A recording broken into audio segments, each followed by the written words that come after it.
My name's Garvin Eastman. I grew up in Bristol, New Hampshire, and I actually attended the Mayhew Program when I was 11 and 12 years old. And I basically stayed connected with the program ever since I attended as a camper. So now I live in Bridgewater, New Hampshire, which is actually one town over from Bristol. I've stayed in the area that I grew up in, and I currently work at Concord Hospital.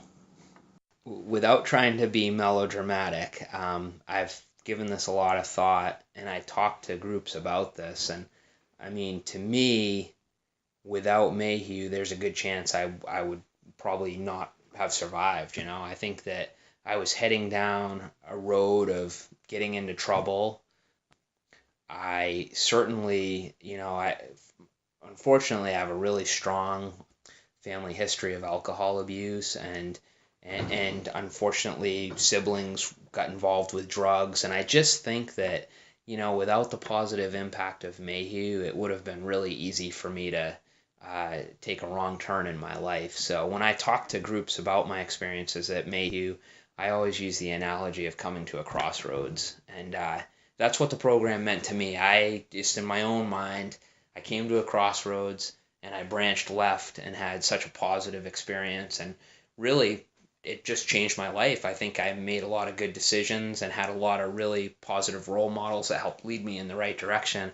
I think had I branched in the other direction, I would have been in trouble. I might have been, dealing with a drug problem. I don't know. I might have been incarcerated. It's really hard to answer that, but I mean, I can tell you that based on my family members and their friends, I watched a lot of bad stuff happen to people that maybe didn't have the opportunities that I had by attending this program. So, yeah, I think this is one of the best programs I've ever been involved in, and I know firsthand that it makes life-changing differences in these boys' lives at such a critical time.